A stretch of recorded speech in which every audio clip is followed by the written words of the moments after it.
Seja bem-vindo mais uma vez e muito obrigado pela oportunidade. Hoje, aqui no nosso informe da candidatura Daniel Camilo 1001-1001 a deputado federal por São Paulo, eu recebo uma grande liderança e um grande apoio, que é o Oswaldo de Alencar. Ele é o diretor-presidente da OCSBR, que é a Ordem dos Corretores de Seguros do Brasil. Oswaldo, seja bem-vindo aqui, tá bom? É muito importante a sua presença, porque a gente vai discutir um assunto muito pertinente ao liberalismo econômico, que é uma das nossas pautas, e é um personagem que muitas vezes é subjugado ou ele passa batido na sociedade, que é o corretor de seguros, né? Daniel, é um prazer muito grande estar aqui conversando contigo, né, trocando ideias, passando uma mensagem boa para nossa sociedade, não só de São Paulo, mas do país inteiro, do Brasil, né? Hoje a gente vê que as profissões elas vêm sofrendo muito, né, com desregulamentações, ela não tem se adequado, a gente vê como que um anacronismo, ou seja, a gente vê o poder econômico ele se modernizando cada vez mais, né, usando das tecnologias, e a gente não vê isso acontecendo com os profissionais, tá? E por conta disso, parece que a gente vai remontando ao passado, ou seja, o profissional ele precisa ser cada vez mais qualificado, tá? Mas ele entra em condições que são quase que escravagistas. É quase isto, né? Porque quando você tem o trabalhador desorganizado, ou de certa forma manipulado, a gente tem um modelo trabalhista aí que remonta, infelizmente, ao sindicalismo, né? Que tem prejudicado bastante, porque tem usado esse sistema de uma maneira mais, muitas vezes, em benefício próprio. Então, o profissional ele termina sofrendo com isso tudo, né? E as ordens profissionais, os conselhos profissionais, eles dão amplidão maior para a profissão, né? Porque ela não se limita a esse aspecto político, mas ela vai um pouco mais abrangente, né? No cuidado com a qualificação técnica, com a ética, essa representatividade, a união das profissões. Então, eu acredito que esse não é um problema exclusivo só dos corretores de seguros. A gente vê isso se replicando também em outras profissões, né? Tentativas como tem com o CRES e outras que foram desregulamentadas.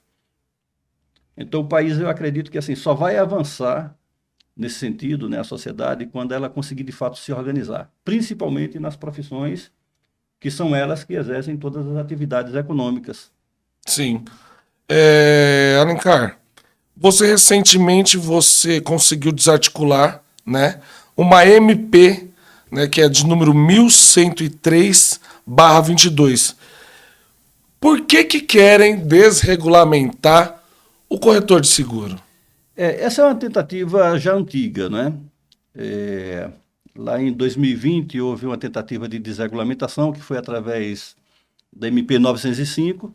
O que acontece na prática é o seguinte, que toda medida antes, os presidentes eles entravam com decretos-leis, né? Hoje eles entram com medidas provisórias que são balizadas pelo Congresso Nacional, né? Pela Câmara dos Deputados e Senado, e depois é que elas se convertem em lei. Esse é o processo, tá?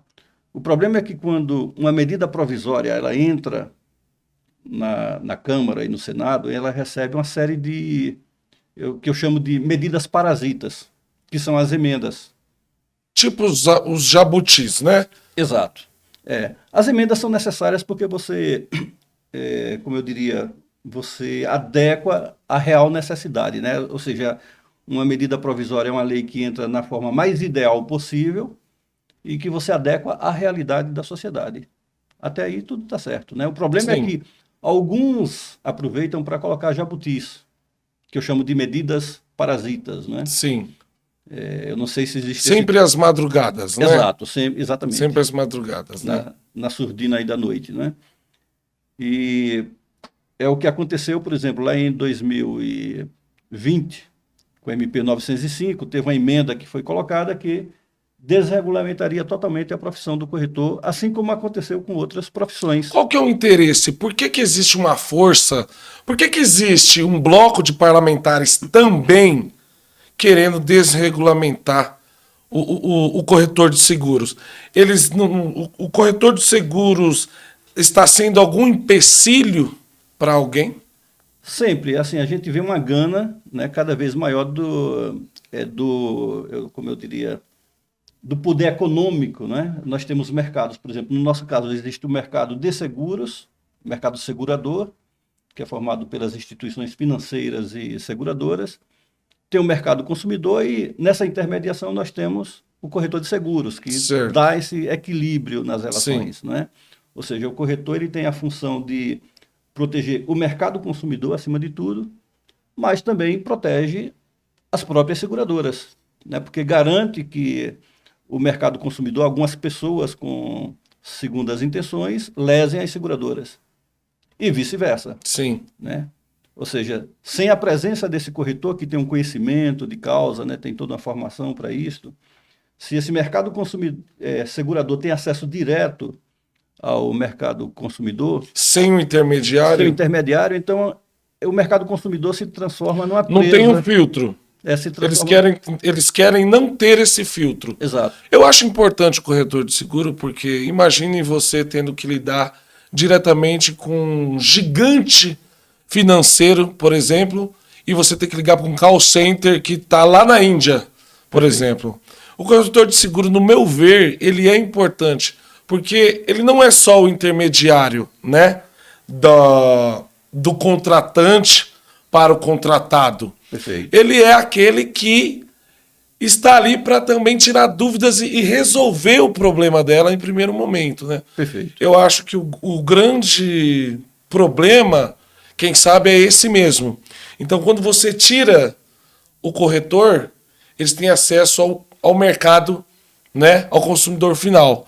Você acha que isso é um problema que barateia o serviço ou é apenas porque esse intermediário, que é o corretor, ele protege também o contratante? Acontece as duas coisas, tá? E a intenção maior é o quê? É maximizar lucros, tá? Então, se você faz uma venda direta, não existe seguro sem uma corretagem. Sim. Tá? Mesmo se uma seguradora vende diretamente para o segurado, né? Existe um seguro uma corretagem que é destacada, e essa corretagem ela é destinada para um fundo de desenvolvimento educacional de seguros, tá? Então essa corretagem numa venda direta ela é direcionada para fomentar o mercado de seguros. Sim. Né? Agora, recentemente houve essa lei que a gente vai até tratar daqui a pouco, né, que você citou inicialmente, que tenta eliminar isto na venda direta. Tá? Então, isso seria muito prejudicial, ou seja, é a gana para se ganhar mais fazendo menos.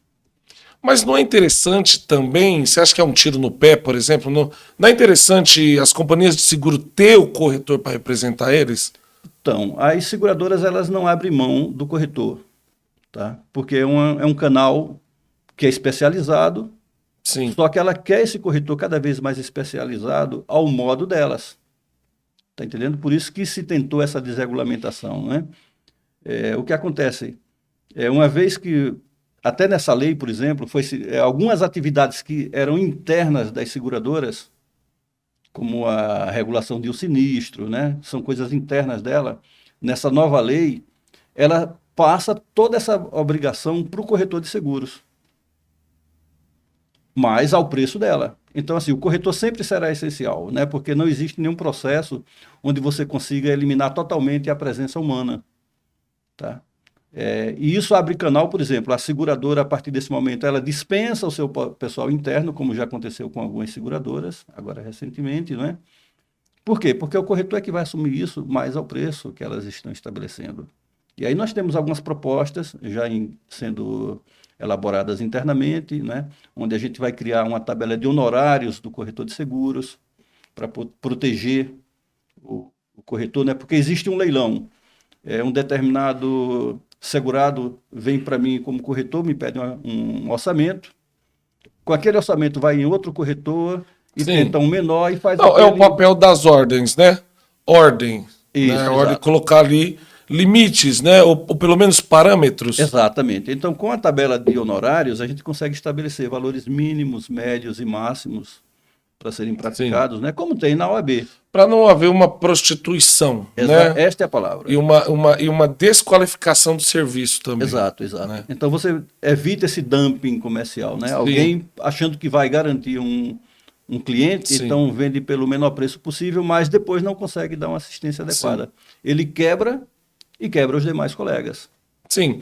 Olha, apesar de eu ser um cara 100% liberal econômico, da livre concorrência e tudo mais, do mercado aberto, eu concordo sim que algumas categorias tenham um piso mínimo, né? Porque senão acontece isso que a gente acabou de falar, né? Que é a prostituição do serviço, a degradação da profissão, né? E a qualidade do serviço ali duvidosa. Sim. Né? Duvidosa. Perfeito. Porque você está mexendo com seguro. É igual a ordem dos advogados, né? Tem ali uma tabela mínima, né? Acho que é um salário mínimo, né? Começa a partir de um salário mínimo, alguma coisa. Sim, eu concordo, sim. Então o corretor ele consegue trazer esse equilíbrio, né? Em todos os aspectos. Temos uma série de outras propostas mais sendo trabalhadas que a gente vai apresentar, né? Estamos aí às vésperas de ser reconhecido pela própria SUSEP, porque um conselho profissional, o termo mais moderno hoje seria de autorregulação. Tá? Então, nós somos uma autorreguladora, né? Nós operamos como uma autorreguladora privada, nos moldes, por exemplo, a Anbima. A Anbima é uma autorreguladora que atua no segmento financeiro, regulando o mercado financeiro, né? Ou seja, um banco ele só contrata um gerente, um caixa, se ele tiver uma certificação da Anbima. Certo. Tá? Que é a CPA 10, CPA 20 e algumas outras mais. Ou seja, e ela é uma autorreguladora privada. Tá? E nós estamos pleiteando agora, junto à SUSEP, né? Onde a gente vai passar a ser agora uma autorreguladora legal, ou seja, que tem um convênio com o Estado, porque na prática o Estado que seria o regulador, né, que normatiza através da SUSEP, não tem quadro para fazer a fiscalização de um país que é continental. Sim. Para você ter ideia, no Brasil nós temos aí cerca de 215 milhões de habitantes, mais 128 mil corretores atuando. Então, é um número muito pequeno. Tá? Mas mesmo assim ela não tem essa capacidade de fiscalização, por isso que ela subestabelece esse poder de fiscalização para as autorreguladoras, né? E a gente está já no caminho, já tivemos todo o processo aí aprovado pelo Tribunal de Contas, pela própria SUSEP, então eu acredito que em poucos dias a gente já tem esse reconhecimento, que é repassado para todo o mercado, né? E essa nossa fiscalização era bem ampla, tá? Então, a gente não se limita a fiscalizar somente o corretor de seguros, até porque o corretor de seguros é um profissional muito ético. Sim. Ele preza muito pela ética, né? Então, em anos, você imagina num país gigantesco, você passa 5, 10 anos para você encontrar um corretor que tentou fazer algo errado e que eles são penalizados à altura, né? Para poder moralizar a coisa. Hoje, o que nós mais sofremos é com os ataques, por exemplo, de algumas associações que tentam se passar por seguradoras e vendem um produto enganoso. Sim, tá? Tem muito disso daí mesmo, né? E prejudica muito, né, o mercado consumidor. Algumas práticas de algumas seguradoras que são desleais com a função do corretor de seguro e tenta bypassá-lo, né? Tem essa abertura de insurtechs aí que não existe nada de errado, mas desde que você faça dentro de regras estabelecidas. Por exemplo, nós vemos as agências bancárias atuando como se fossem corretoras de seguros, mas não se submetem às mesmas regras de uma corretora de seguros. Então, só para eu entender, essa tentativa da desregulamentação dos corretores de seguro é uma outra tentativa para a industrialização dos seguros? Porque é o seguinte, vou dar um exemplo, quando você vai comprar um celular, sim, o vendedor fala, você quer fazer um seguro aqui, pagando mais 2 parcelas, você pega um seguro aqui para 2 anos, 24 meses, contra roubo, queda, enfim, mais ou menos desse jeito. É nesse sentido que eles querem acabar com o intermediário? E aí é que está o problema. Tá? Por exemplo, a gente vê, imagina, um vendedor de uma loja, ele não conhece de seguros. Para você entender de seguros, leva aí pelo menos 1 ano, 1 ano e meio de qualificação, né, para saber adequar, vender o seguro adequado para aquele Sim. cliente, né? Então, o que a gente vê na prática é que essas lojas que vendem o seguro dessa forma, tá? Você que não entende, de boa fé compra o seguro achando que ali é um seguro para o teu produto, e na prática eles terminaram te vendendo um seguro de vida onde nem você mesmo é o beneficiário. Então, se acontece daquele aparelho quebrar ou ser furtado, quando você vai recorrer, não tem nada a Já respeito. aconteceu isso comigo em uma agência bancária. Me ofereceram um seguro de vida, mas eu tinha contratado, tipo, sabe esses bolões, como sabe esses fundo de capitalização? Certo, certo. Eu nunca me venderam um seguro de vida, mas na verdade eu contratei um fundo de capitalização, entendeu? Eu falei assim, poxa, eu estava sendo descontado da minha conta todo mês, achei que tinha um seguro de vida, mas era um fundo de Estava capitalização. descoberto. Né? Por exemplo, outra coisa também, quando você vai numa loja de eletrodoméstico, a pessoa também faz isso com um televisor, uma máquina de lavar. Sim. Ela também fala, se você pagar mais 2 parcelas, você ganha um seguro por mais 2 anos estendido de garantia. Isso deveria passar por um profissional ali dentro da loja? Correto. Deve passar. Geralmente tem um corretor por trás assinando, mas que ele não está acompanhando ali de perto. Não, sim, né? mas é o vendedor que acaba fazendo tudo. Ele imprime os papéis e dá para você assinar. Exato. É confiável fazer isso? Não, eu não considero confiável, né? Eu tenho uma série de reclamações nesse sentido, tá? E o pessoal manda para mim as cópias, eu digo, olha, infelizmente você comprou uma coisa que não tem nada a ver com o que você imagina, né? E as pessoas ficam frustradas, né? E agora, o que é que eu faço? Olha, agora não tem mais muita coisa a fazer, né? Você vai recorrer, mas dificilmente, né, você vai conseguir ter resultado, a não ser que você prove, né? E tem caminhos para provar que houve uma má-fé, e a gente está trabalhando para tentar resolver esses problemas à ordem, né? Colocar isso também em ordem. E avançando nessa questão aí dessa lei, né? Ela dá abertura para uma série de coisas. Por exemplo, ela vai dar abertura para que um falido possa atuar como corretor de seguros. Isso é muito ruim. Tá? Ou seja, banaliza a profissão. Perfeito. Banaliza a profissão. Bom, eu estou desempregado como se ele estivesse fazendo um bico, mais ou menos. Exatamente. Outra situação que tem nessa nova lei, não é? Que ela permitiria que determinadas pessoas que cometeram determinados crimes também possam atuar como corretor de seguros. Sim, tá aqui, ó. Permite que indivíduos que tenham cometido determinados crimes atuem como corretor, decorridos 5 anos da condenação e o não cumprimento da pena. A outra aqui também, você fala que repassa para o corretor as atividades administrativas internas das seguradoras. O que seria isso? Exatamente. Imagine você tem a sua empresa e que você precisa ter um corpo administrativo ali para dar atendimento ao cliente. Sim. Né? Ocorrer um sinistro, existe um procedimento para você fazer a regulação do sinistro. Tá? O papel do corretor é o quê? Filtrar aquele negócio, ter certeza que aquele segurado seria um bom cliente para a seguradora, vamos dizer assim. Sim. Né? E garantir também que essa seguradora não está também comprometendo o segurado. Essa é a função do corretor, fazer essa intermediação, garantir isso. E a partir daí, o corretor ele não teria, vamos dizer assim, em tese, obrigação nenhuma.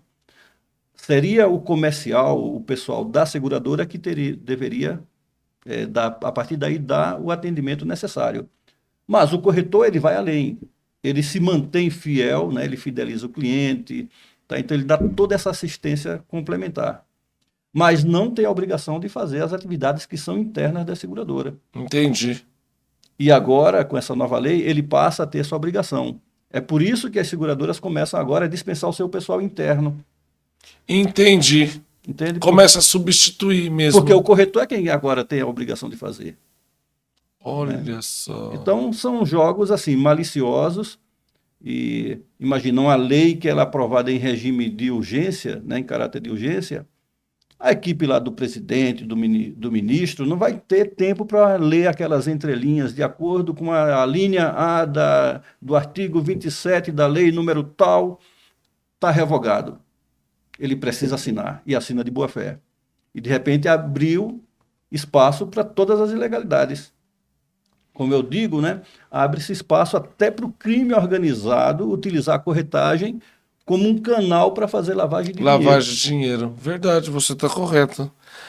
Outro ponto aqui que você destaca, substituiu a lei pelo agente da lei, levando à cartelização da profissão. Exato. Então, assim, o corretor, ele trabalha, ele toma as decisões em função da lei, né? Então, existem leis, resoluções específicas para determinadas situações. Para você ter ideia, a corretagem é uma das poucas profissões que você vai ver ela sendo citada no Código Civil, devido à sua importância, né? Ou seja, e a corretagem não foi inventada no Brasil, é uma coisa que existe no mundo inteiro. Sim. Tá? Imagina, se a profissão ela fosse desregulamentada no Brasil, talvez o Brasil fosse o único país do mundo que não teria o papel de um corretor de seguros. Verdade. E isso é terrível, né? Agora, e essa assim, questão da lei, só para sim, responder, né? Por exemplo, você vai encontrar lá determinadas normas onde você executa, você tem um procedimento de acordo com a lei. As leis, elas são perenes. Independente de quem esteja ali como agente da lei, ele tem que seguir a lei. Agora, quando você substitui de acordo com o que for definido por um conselho, ora, um conselho é um agente da lei que faz com que a lei seja executada. Então, quando você faz essa substituição de termos, de expressões, né, e diz que, ao invés de ser feito de acordo com a lei, passa a ser feito de acordo com o que for definido por um conselho, ora, os conselhos, eles são temporários, são circunstanciais. Então, se aquele conselho de manhã acordou com um pensamento diferente, a lei mudou, porque é o que vai ser feito o que ele deseja, né? E isso aí, mais uma vez, abre o caminho para essa cartelização das profissões. É o que tem acontecido no Brasil, né? Hoje as profissões elas estão cartelizadas em todos os segmentos. Você disse que no Brasil tem 128 mil corretores de seguros. Correto. É isso entre pessoa física e jurídica, né? E eu também estou colocando, quando houve uma tentativa de desregulamentar a profissão, muitos corretores desistiram de atuar. Mas eles estão, né, no mercado ainda, e eu mantenho contato com todos eles. A gente tem muitas reuniões, né? Semestre passado nós tivemos aí quase 400 reuniões, videoconferências, discutindo essas questões. Esse semestre nós temos mais de 240 reuniões agendadas, onde a gente vem fazendo um trabalho de conscientização, tá? E tentando resgatar esse profissional, né? Hoje tem uma falta de corredor de seguro? Imensa. Existe uma deficiência muito grande. Por isso que a gente tem dentro da Ordem um núcleo de ensino e profissionalização, onde a gente está estimulando essa entrada de novos profissionais para o mercado, né? E a gente vai quebrando também alguns monopólios. Então, a Ordem, nós temos aí são 141 ramos de seguros que existem, né, onde o corretor atua. E aí a gente coloca também a área de benefícios, planos de saúde, tá? Então a gente está dando assistência a todo esse profissional. Hoje se exige um certificado para ser um corretor de seguro? Sim, requer uma qualificação. Hoje até pouco tempo nós tínhamos apenas a FUNESEG, né, FUNESEG, como instituição que formava os corretores, que hoje passou a ser ENS, era a Escola de Negócios, Escola Nacional de Seguros, mudou para a Escola Nacional de Seguros. A FGV também entrou agora na área de ensino, de formação, né? Tem graduação de graduação, corretor de seguros? Exato. E dentro da Ordem nós temos também, né? Nós estamos com a plataforma pronta, temos uma equipe, né, de professores, de reitoria, onde a gente começa a disponibilizar, a partir do próximo ano, estamos terminando de montar toda a nossa grade, né, para ter também homologada pelo MEC, onde a gente vai disponibilizar bolsas de estudo desde o ensino fundamental até a pós-graduação. Isso nós temos como nossa segunda atividade econômica, né? Ou seja, a Ordem também faz esse trabalho Correto. De base também. Correto. Parabéns. Um dos objetivos, fomentar a profissão, né? O corretor de seguro, qual a diferença na questão assim de de proteção dentro da legislação para o corretor de seguros da bolsa, corretor de seguros, o corretor de bolsa e o corretor de imóveis? Qual é a diferença dos órgãos reguladores? Qual que é a proteção deles em legislação? Existe uma legislação? Sim. Eu diria assim que no Brasil nós temos cerca de 16 mil profissões catalogadas no Brasil pelo IBGE. Tá? Dessas, cerca de 100 profissões que são regulamentadas, que têm conselhos, né, como o CREA, os engenheiros, né, tem o CREA, tem CFM, Cresce, né? Cresce, né, CRO. Então, essas profissões que têm conselho são as que têm mais destaque, perdão, na sociedade, onde existe uma procura, né, Sim. em ser aquele profissional que é regulamentado. A nossa categoria ela vem trabalhando, ela existe desde 1964 e sempre se tentou ter um conselho profissional, mas sempre existia um lobby que impedia isso de acontecer, né? Então, quando houve essa tentativa de desregulamentar a profissão, fizemos até um abaixo-assinado, tivemos aí mais de 6 mil assinaturas e propusemos também a criação de um conselho profissional. Existiam os desestímulos e estímulos também, né? Sim. E eu abracei isso como uma missão, trabalhar nesse sentido. Então, tiramos aí de fevereiro de 2020 até dezembro, preparando toda uma estrutura, né? Desenvolvendo sistemas, preparando, né? O Estatuto Social, códigos de éticas, todas as leis pertinentes. Para você ter ideia, nós temos mais de 1.200 páginas só para poder fazer a gestão da ordem, em todos os aspectos, produzido, né? Então, o que acontece?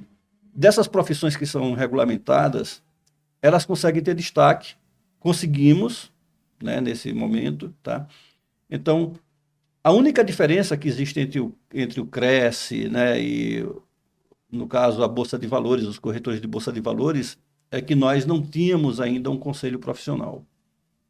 E eu tenho um estudo do FMI, né, na área focada na questão do seguro no Brasil, que é muito importante e pouca gente conhece, né, a não ser algumas federações, onde o FMI deixa bem claro, tá, que o risco Brasil ele é elevado por conta dos seguros, tá, o nosso rating ele é muito baixo, e o próprio FMI ele coloca como mandatório para a SUSEP a instituição de uma autorreguladora que seja independente e que não seja ligada a entidades de classes, que tem esse caráter técnico, né? Então, o que acontece? Pelo fato de não existir essa autorregulação, até hoje, muitas outras operadoras, seguradoras internacionais, né, do mercado europeu, americano, não entram no Brasil por conta desse risco, que é muito elevado. Olha como é importante, então, o corretor de seguros, né? Correto. E no momento em que houver esse reconhecimento por parte da SUSEP com relação à ordem, né, que nós temos essa independência, Sim. né, a nossa decisão assim, não está vinculada a ninguém, não tem ninguém por trás ditando regras, por exemplo, não existe nenhum político, nenhum poder econômico por trás determinando o que a ordem Nenhum sindicato, nenhuma grande seguradora. Não existe. Né? Então nós temos independência na tomada de decisões, né? Em favor... É uma ordem que realmente está focada ao profissional. Perfeito, exatamente. Então a gente dá essa proteção, né? Ou seja, a proteção do corretor em si, a proteção da profissão, e a gente se preocupa inclusive com o futuro do corretor, porque chega um momento que ele vai perder capacidade de produção, e tem aquele ditado, né, que a casa do ferreiro, muitas vezes o espeto é de pau. Acontece do corretor, ele está provendo para a sociedade um seguro de vida, um plano de saúde. E não consegue cuidar dele, né? E ele mesmo não tem. Sim. Então, com o fundo de amparo que nós temos instituído na ordem, a gente consegue dar essa garantia para o corretor futura. Né? É uma previdência. Uma previdência. Então, nós temos um pacote, né, da previdência. No pacote temos a previdência privada, temos o seguro de saúde, seguro de vida, de responsabilidade civil. Então, é muita coisa pensada nesse aspecto, né? Então, hoje a ordem como uma entidade fiscalizadora... Mais as bolsas de estudos, né? E as bolsas de fundamental estudos, até a graduação. Perfeito. Tá? Então, é um projeto muito amplo, que não se limita a uma questão assim de uma associação, uma simples Sim. associação, não é? Então, a gente acredita que vai trazer uma grande mudança para os corretores. Já temos uma adesão muito boa todos os dias, são muitos corretores tomando conhecimento e se agregando, né? Mas a gente entende que essa representatividade numérica ela não é suficiente. Tá? Então a gente precisa ter uma representatividade mais ampla. Então eu estou trabalhando o quê? Para tentar ter essa representatividade. Uma bancada no Congresso. Perfeito. É. Exatamente isso, né? Eu já venho Uma trabalhando. bancada dos seguros. Correto. Dos corretores de seguros, corretores, né? Correto, corretores de seguros, né? Então, desde janeiro que eu venho trabalhando, tentando encontrar lideranças, né, que tenham um alinhamento também, né, de pensamento. Que possam defender o segmento da categoria. Perfeito. E levantando parlamentares em todos os estados do Brasil. Hoje nós já temos pessoas realmente assim que têm princípios, né, que a gente preza muito por isso. A ordem ela preza muito pela governança corporativa, de ter transparência em tudo que faz, né?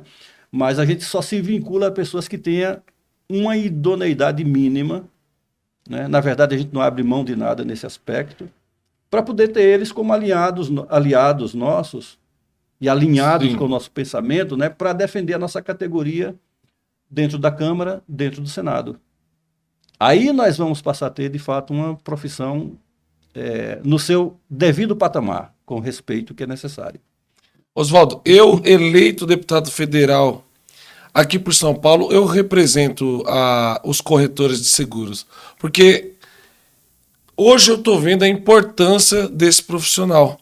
Ele mexe na economia, ele é a proteção tanto do contratante quanto do contratado, né? Ele é um esclarecedor, né? Sim. E ele é uma fonte de informação também, né? Ele é uma fonte de solução. Perfeito. Porque sem esse profissional fica difícil uma pessoa ligar para um grande conglomerado financeiro, né? Sim. Para tentar solucionar um problema dele quando ele contratou, né? Muitas vezes esse call center que representa essas grandes seguradoras tá lá na Índia, né? Vamos se dizer assim. Então eu acho que ele também é um ponto de solução pro segurado. E outra coisa, é uma categoria, né? Sim. Nós estamos falando de 128 mil pessoas no Brasil e a gente não pode deixar desamparado, né? Exato. E quando a gente engloba aí também, né, os funcionários de seguradoras, esse número chega a mais de 500 mil famílias no Brasil. Diretos e indiretos. Exato. Né? E outro detalhe, né, quando eu falei desse estudo do FMI, olha que interessante. A partir do momento em que o Estado reconhece essa autorreguladora, que nós estamos aqui às vésperas de ter esse reconhecimento, né, o rating do Brasil ele sobe, ou seja, o risco Brasil também cai nesse aspecto, né? Automaticamente, todas as seguradoras refazem os seus cálculos atuariais e o seguro no Brasil também baixa de preço. Então, o seguro ele se torna mais acessível. Então, veja daí, só aí a importância de uma autorregulação. Sim. Imagina que você hoje no seguro paga um determinado valor e por conta dessa autorregulação, a partir de agora você vai ter um seguro muito mais barato, muito mais acessível.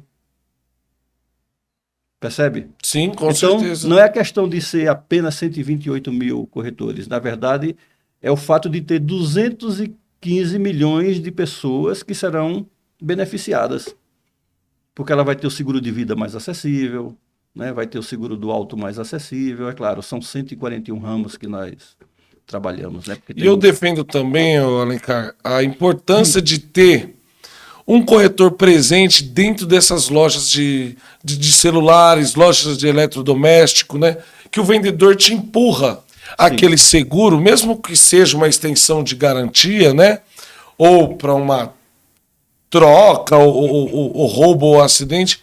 Eu acho que tem que ter um corretor de seguro ali dentro. Sim. Pelo menos porque é um especialista no assunto. E eu não sei se hoje um vendedor que te oferece uma extensão, né, da garantia ou até uma proteção contra roubo, né, quebra e tudo mais, eu não sei se ele está preparado Não está. para isso. deveria ter alguma exigência para ter pelo menos um treinamento Perfeito. na ordem, né? Pelo menos isso. Perfeito. Ou seja, todo vendedor deveria ser um corretor. Perfeito. Né? É por isso que a ordem, assim, ela não está exclusiva só para o corretor de seguros, né? Então, Sim. quando você vai lá no sistema se cadastrar, tem a opção de você se cadastrar como corretor, como preposto, como agente de vendas, tá? E a partir do momento que essa pessoa se cadastra, ela vai ter acesso a muita informação, a treinamentos, uma série de coisas. Então, ela vai se qualificando e a gente vai fomentando a entrada dessas pessoas. Elas vão descobrir, assim como eu descobri, né? Sim. Algo muito bom na área da corretagem. Eu, por exemplo, eu venho da área da engenharia, tá? E num trabalho eu cheguei morando fora, né? Foi onde eu descobri os seguros, fazendo um trabalho de marketing para uma empresa do Citibank, né? Citicorp. Então, eu precisei, né? Eu procurei me qualificar para poder fazer um trabalho adequado e me encantei com a profissão. Isso foi lá em 2002. Eu digo, é isso que eu quero para minha vida. E de repente você vê essa profissão sendo ameaçada de deixar De extinção, né? Então cabe a cada um de nós lutar para que essas coisas não aconteçam. Tá entendendo? Então eu tenho abraçado de fato assim como uma missão de vida, não é?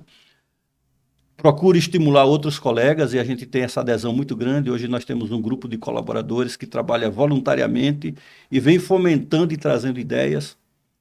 São mais de 40 grupos de WhatsApp que eu procurei distribuir pelo país inteiro, né, com os corretores participando, trocando ideias e se ajudando. Existia aquela ideia de que o corretor era um profissional desunido.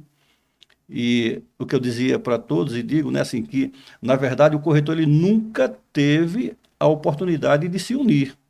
Sim. Ninguém não existia uma ordem. Não existia interesse também, né? O interesse é que eles estivessem desagregados. Sim. E hoje o que eu mais estimulo é a união entre eles, entre todos os corretores, de todas as vertentes. Né? E tem dado um grande resultado. Eu vejo lá nos grupos de WhatsApp as pessoas tirando dúvida um do outro, fechando parcerias, tá entendendo? Isso é altamente motivador. Né?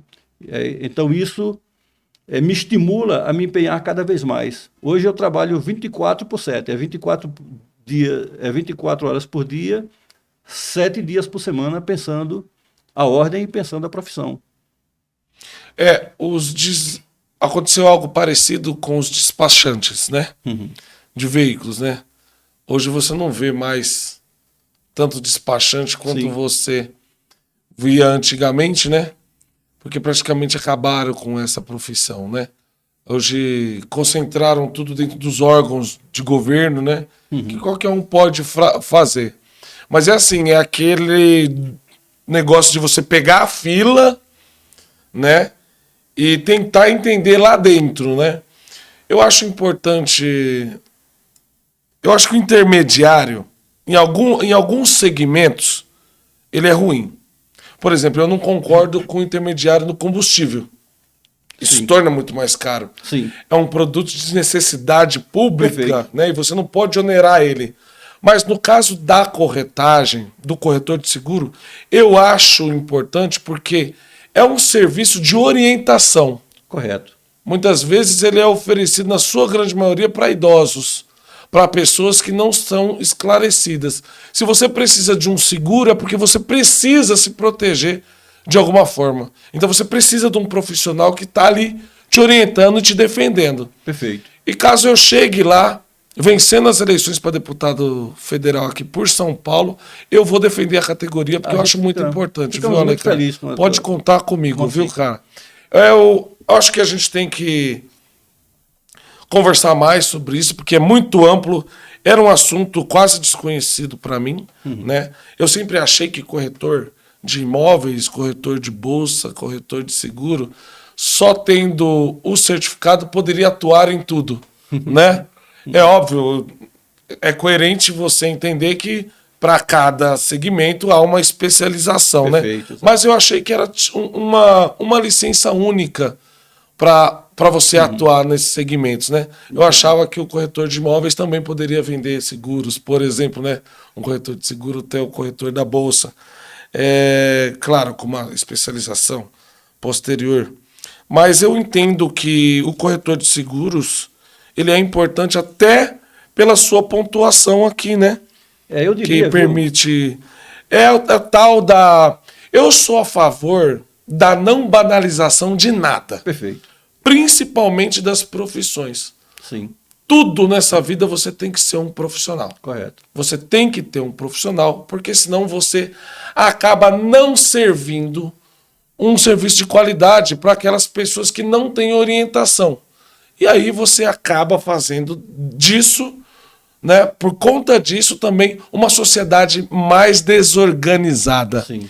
Então eu acho que tudo que venha contribuir para que nós tenhamos uma orientação melhor, eu acho válido. E eu verdade. acho que a categoria merece, sim, ter uma bancada para defender os corretores. Não só os corretores de seguro, mas todos os corretores, né? Sim. Porque senão você fica muito segmentado e aí você acaba, né, protegendo mais uma categoria do que outra, né?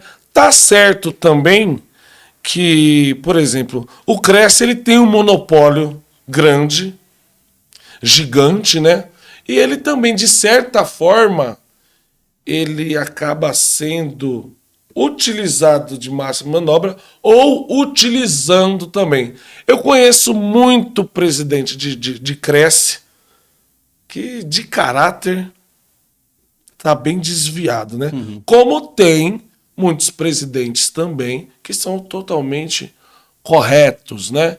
Então eu acho que tudo que tem ordem deve também ser fiscalizado. Sim. Mas deve também ter representatividade para ter força, Perfeito, exato. porque senão a gente acaba extinguindo um monte de profissão apenas por uma industrialização que interessa apenas os grandes conglomerados, né?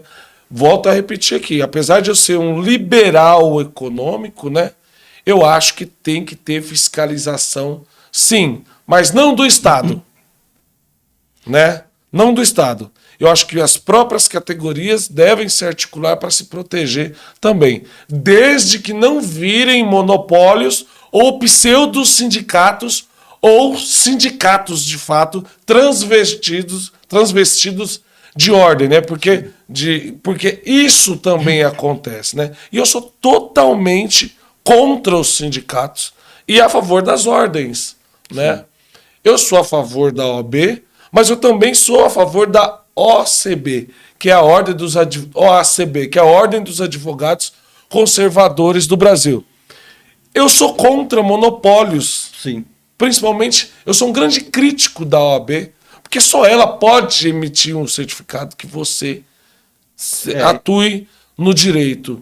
Eu acho que deveria ter outras formas de você obter o certificado, e uma delas seria na própria conclusão da sua graduação.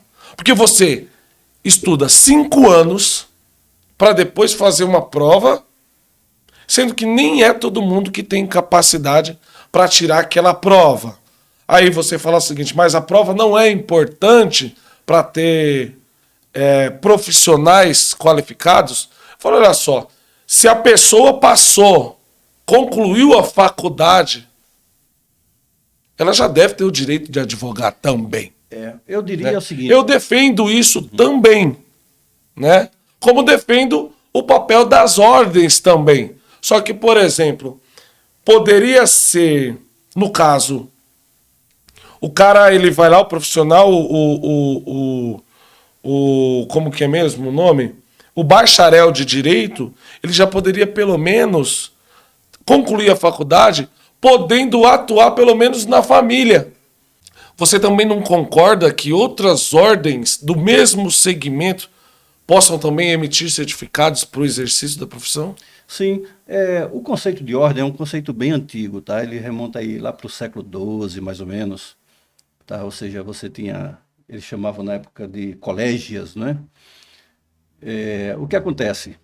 Na época já se preocupava com essa manutenção das profissões, dos profissionais, da qualificação, isso no século XII, imagina.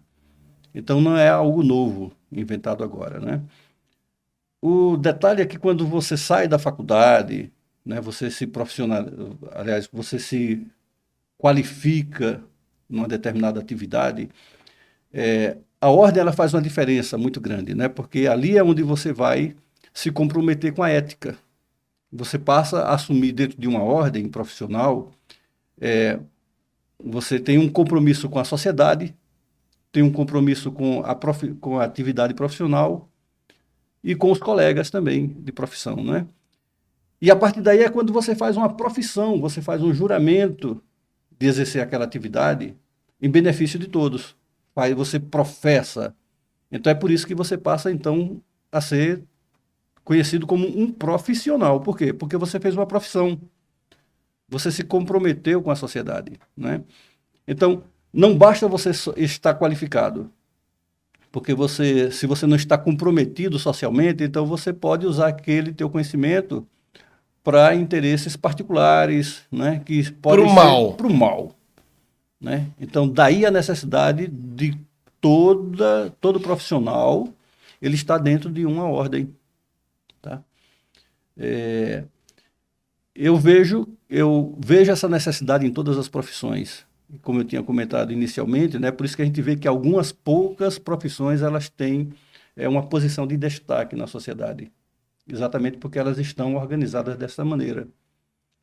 E esse movimento que existe, que eu diria que é universal, né, de tentar desregulamentar a profissão, tá, leva hoje o trabalhador a ser um escravo moderno, onde os poderes econômicos eles estão cada vez mais avançados e o profissional ele está também em conhecimento, ele está mais qualificado, só que pelo fato de estar desagregado, então ele passa a ser facilmente manipulado, né? E isso traz um prejuízo para a sociedade. A automação ela é necessária para tudo, né? A gente tem que se modernizar. Eu iniciei na área da engenharia, né? Desenvolvendo projetos de automação, e muitas fábricas, quando contratavam um serviço meu para fazer um projeto de uma linha de produção, então elas tentavam automatizar o máximo possível para eliminar a presença humana. Eu não concordava, né, com isso, mas eles pagam. Então, eu sempre deixava um espaço, né, onde ali era necessário ter a intervenção humana, de alguma maneira. Esse era o meu artifício. Né? Por quê? Porque eu entendo que é preciso existir o ser humano ali trabalhando, ele gerando recurso para si, e para a sociedade e para a empresa também. Né? Na área de seguros, especificamente, eu também vejo essa necessidade. Só que a gente vê as seguradoras, as instituições financeiras se modernizando cada vez mais de acordo com os seus interesses, e o corretor ele não tem ainda avançado nesse sentido. Então, um dos projetos que nós temos dentro da ordem, já muito bem discutido, né, é que nós estaremos também disponibilizando para o corretor ferramentas que deixem ele no mesmo patamar tecnológico da indústria seguradora. Olha só que interessante. Aí o corretor ele vai conseguir trabalhar de igual para igual.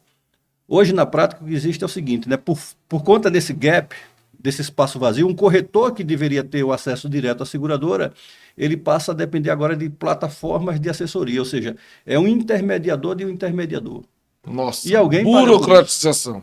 Perfeito. E alguém paga caro por isso, que no caso vai ser o corretor de seguros é quem está pagando o preço, né? Então eu entendo que a gente precisa se modernizar muito nesse aspecto. Já temos as ferramentas prontas. Nós temos um exemplo desse, né, que a gente estava conversando, que é o táxi, né? Sim. O táxi, ele poderia ter sido precursor também do aplicativo, né? Quem sabe ele não deixava, né, esse buraco, né? Quem sabe não teria tanto aplicativo hoje, né? E isso seria uma ferramenta natural do táxi, né? Perfeito, exato. Mas ficou aquele monopólio, né? Oligarquias, né? Era sindicatos, era muito caro também o acesso, né? Para você ter uma placa de uma chapa de carro, né? Era o preço de um apartamento há uns 20, 25 anos atrás, né? E hoje entrou aí o aplicativo, praticamente não extinguiu o táxi, né? porque o táxi ele é um serviço formalizado, né? Ele é necessário. Muita gente hoje prefere o táxi, mas foi uma ferramenta, né, que veio para também dificultar a vida do taxista, né? Se o taxista tivesse se adiantado nessa questão da automação, né, da tecnologia, quem sabe essa seria a ferramenta do táxi, né? Perfeito. Mas isso não é uma corrida que terminou, Não. tá entendendo? Então significa que o taxista ele também Sim. pode se modernizar. Sim. Ainda existe espaço para isso, Sim. né? Então, assim, se existe alguém dentro da própria categoria que pense nesse sentido e que tenha capacidade de materialização, porque não basta ter a ideia, Sim. você precisa materializar. Não, Né? a chance dele se modernizar, de ele voltar nesse direito, vamos dizer assim, voltar da onde ficou parado, existe para sempre. Só que olha o trabalho que vai dar, né? Eles poderiam ter feito, desenvolvido isso, né? Até pela questão do mundo que a gente vive hoje, né? Ou seja, deixaram que outros pensassem numa coisa que era de direito deles. Sim.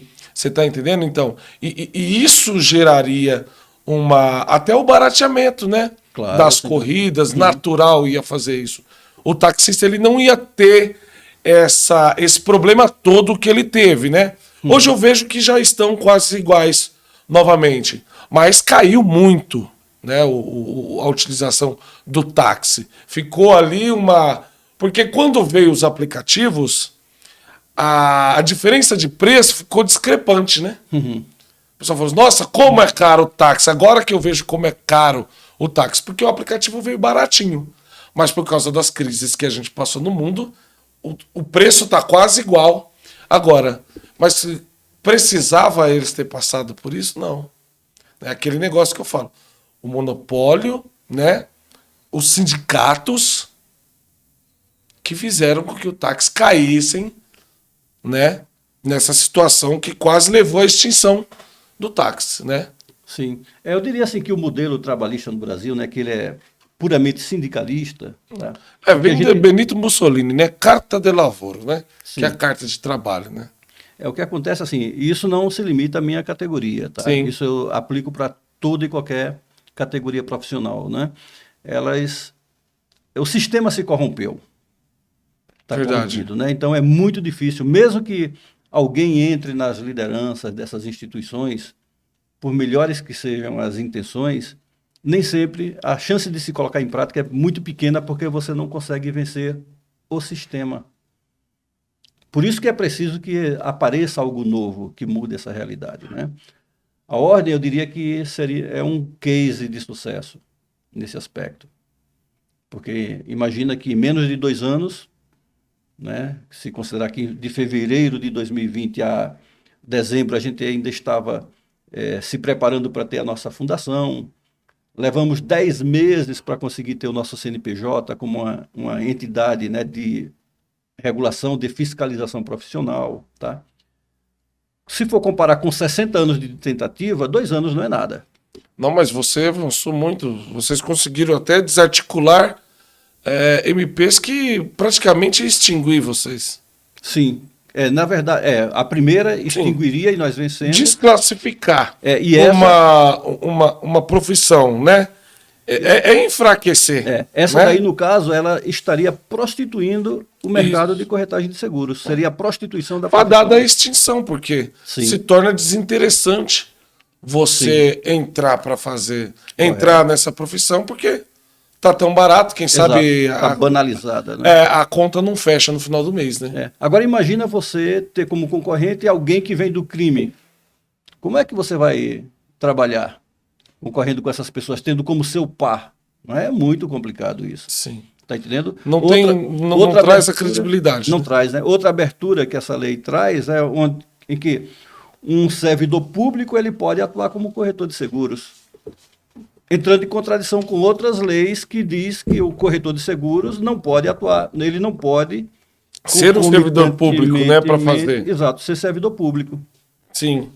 Veja que contradição. O servidor público pode ser corretor, mas o corretor não pode ser servidor público. E agora, quem nasceu primeiro, né? O Brasil e os seus Brasis, né? É complicado, né? Então, é por isso que você está corretíssimo de estar fortalecendo a ordem com representantes políticos, porque porque se forme uma bancada na Câmara para proteger o segmento e esse profissional, né? Eu defendo essa ideia pelo seguinte, olha só, a ordem ela é uma entidade apartidária, tá entendendo? Mas Sim. não significa que ela seja apolítica, não, porque é no campo da política que as coisas se definem. Né? Olha, você há de convir que não existe nenhum tipo de categoria ser apolítico. Não existe. Porque se vocês precisam, se nós, como sociedade, precisamos de legislações para definir o que é e o que não é, Sim. então não tem como. Não tem como, é. Se os corretores quiserem continuar existindo na forma mais prática da sua profissão, né, precisa sim ter apoio político, Sem dúvida, que através da política que se cria sim o fomento do emprego, né, a proteção do trabalho, né, e o escudo para que profissões não se extinguem. Exatamente. Porque senão vai acontecer aquilo que a gente discutiu aqui.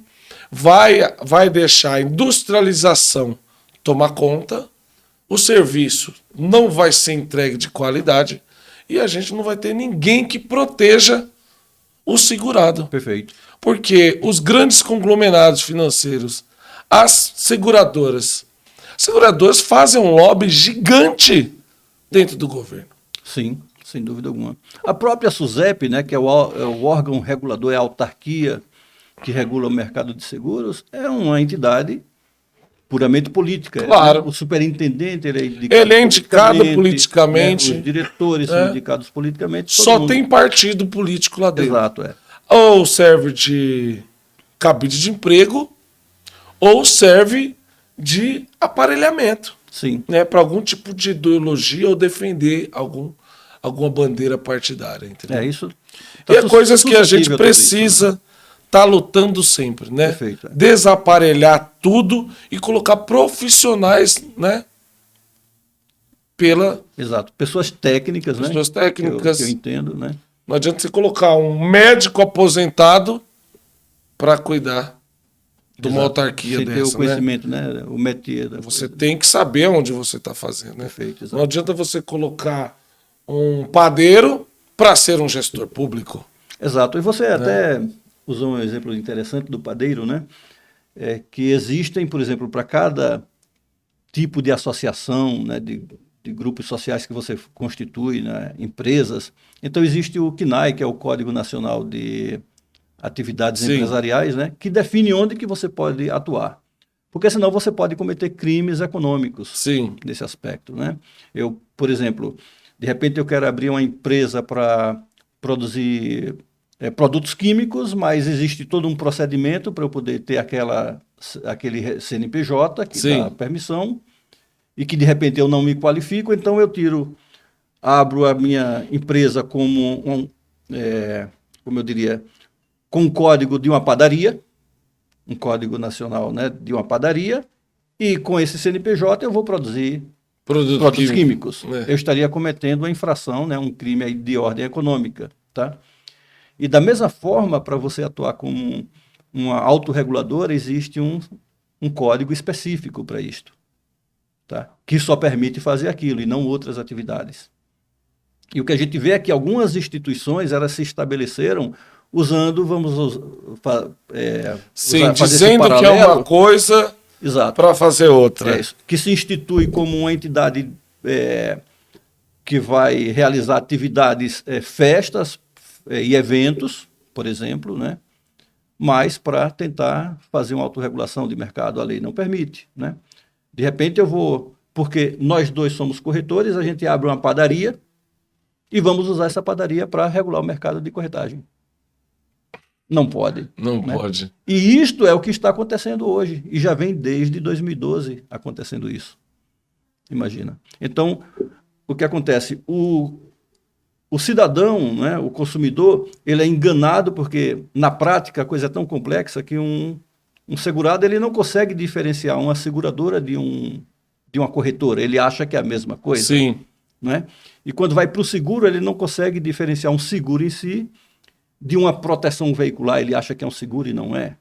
Né? E, de repente, o próprio corretor, que acha que estaria sendo representado por uma autorreguladora, pode estar sendo controlado por uma padaria. Sim.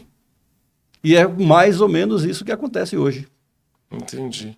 Então, tem muita coisa para ser corrigida, mas eu acredito, né, e até incentivo os colegas que não desanimem, que continuem, que sejam resilientes, né, porque eu diria que a nossa profissão em breve vai ser uma das profissões mais valorizadas do mercado.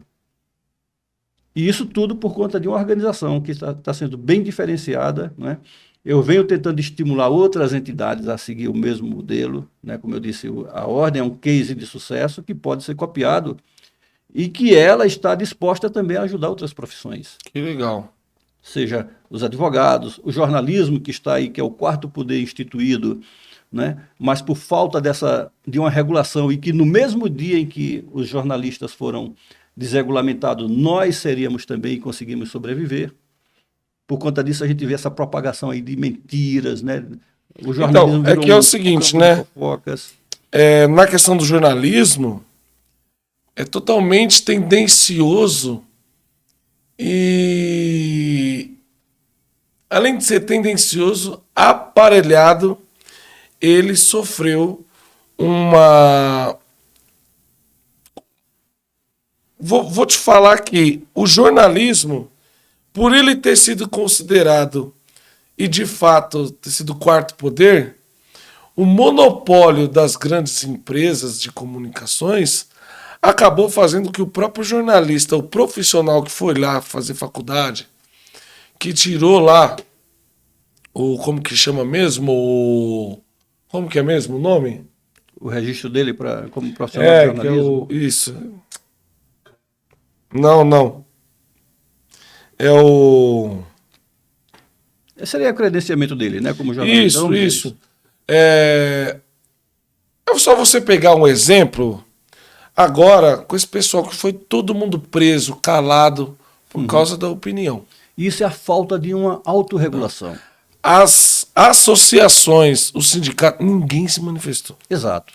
E é por isso que é importante você falar isso, porque se surgir novas, quem sabe começa a tratar o profissional, perfeito, valorizar, né? Mas isso é um trabalho de gerações, né? Não, isso pode trabalho ser feito. De gerações. Não, isso pode ser feito. No caso do jornalismo da comunicação, eu acho que é. Mas tem que ser iniciado uma hora, né? Por quê? Porque a maioria dos jornalistas, de profissional de comunicação, são tendenciosos à esquerda, né? Então você vai colocar isso na cabeça do cara, é a mesma coisa do cachorro viver mordendo o rabo. Na prática, Daniel, veja só. Quando você tem uma única opção, na verdade, você não tem opção nenhuma. Sim. Tá? Por conta dessa desregulamentação que existiu da profissão, ninguém tem uma ética a seguir. A ética é o que vier na cabeça de cada um. E não existe regra, não existe punição. Tá? O Estado também não tem monopólio sobre isso. Então, não tem uma lei que diga que só pode existir uma única OAB, que pode existir uma única ordem de jornalista. Não, pode existir. Esse pluralismo ele é importante. Sim. Tá? Porque a gente vive num mundo monopolizado. Eu não vou dizer que dentro do jornalismo, todos os jornalistas têm um pensamento progressista. A grande maioria é progressista. Ok, né? Mas é um processo, né? Porque houve uma evolução nesse sentido. Mas a partir do momento que existir uma ordem que procure, né, que preze pela ética, muita gente começa a migrar. Por exemplo, hoje o presidente Bolsonaro tem essa aceitação maciça aí eu diria que quase 100% da sociedade hoje abraça o presidente. Só que há alguns anos, precisa entender que metade disso não apoiava o presidente. Sim. Está entendendo?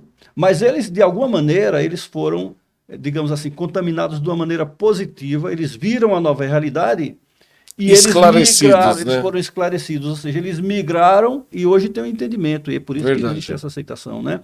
Eu diria que dentro do jornalismo acontece a mesma coisa. Por falta de opção, tem que seguir um único caminho, porque este é... Entre outras, né, que tem aí, né? Sim, Só muita jornalismo, né? Tem muito. educação, né? A educação está totalmente monopolizada aí pelos pensamentos marxistas, leninistas e granchismo e tanta coisa mais, né? Então, que precisa também ser trabalhado. A partir do momento que essa coisa é despolarizada, ou seja, que aparece uma outra entidade que preze por isso, então você vai perceber Liderança, né? Precisa lideranças. ressurgir novas lideranças, né? Novas formas de olhar, né? Correto, certos assuntos. Meu amigo, a gente já está aqui quase 2 horas. Um prazer muito grande, viu? É muito bom Ficaremos falar mais com tempo. você. Eu sei que o assunto que a gente foi esclarecido aqui, que foi pautado aqui, é um assunto mais segmentado, né? Mas eu quero que todo mundo tenha a oportunidade de estar entendendo mais o lado do corretor também, o que é essa profissão. Então hoje o que a gente gravou aqui é de muito valor para uma sociedade toda, Sim, sim. né? Ver como que está hoje a segmentação das profissões, né? A valorização. Eu acho que foi um assunto voltado para o corretor, mas você também abriu o pensamento aqui para a gente prestar atenção do modo geral no que está acontecendo. Eu quero que você venha aqui várias vezes para a gente estar explicando um Será uma pouco honra. mais, né? Agora falar um pouco mais didático, né? Para as pessoas menos esclarecidas saber o que realmente acontece, qual é a luta mesmo da ordem, né? Dos corretores do Brasil. Então você está sempre convidado aqui, tá bom? E conte comigo assim que a gente passar esse período da eleição. No dia 3 a ordem vai ter mais um apoiador e mais um defensor dessas pautas aí. Muito obrigado. Contamos, né, desde já e cobraremos, né? Acho que não vai ser necessário cobrar, porque na verdade eu já vejo esse compromisso aí, né? Esse entendimento da nossa proposta. A única preocupação da ordem é o que é estar fazendo alianças com pessoas que tenham idoneidade, né, necessária, tá entendendo? Que tenha princípios, né, que preze pela ética, tá entendendo? Esse é o caminho do sucesso, né? Eu digo assim que nessa vida a gente cumpre missão. Dessa vida a gente não vai levar nada, mas nós temos a obrigação de deixar alguma coisa. Sim. Né? Um legado positivo, Um legado, né? exato. Tem que deixar um legado. Muito Prazer, obrigado, Daniel. Oswaldo Alencar, Sucesso para ti. presidente da Ordem dos Corretores de Seguros do Brasil. Então você vai ver, assista esse nosso podcast para você entender como é importante, tá bom? E eu preciso lembrar a você que eu sou candidato a deputado federal pelo Estado de São Paulo e meu número é 1001. Não se esqueça e compartilhe e deixe o like aqui nesse vídeo, beleza? Meu nome é Daniel Camilo, o meu número é 1001 1001, o 01 do Tarcísio.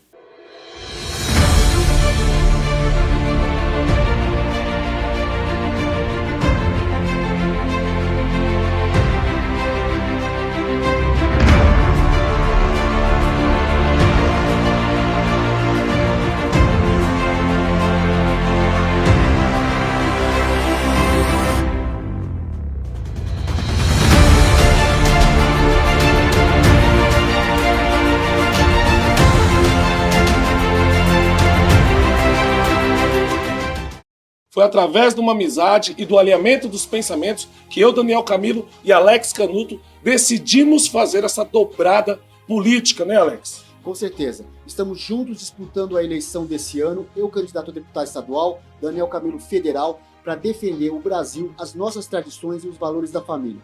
Eu vou jogar na defesa aqui em São Paulo, o Daniel vai jogar no ataque lá em Brasília. O meu número para estadual é 90922, porque Bolsonaro é 22, e o número do Daniel é 1001, porque o Tarcísio é 10 e ele é o 01 do Tarcísio.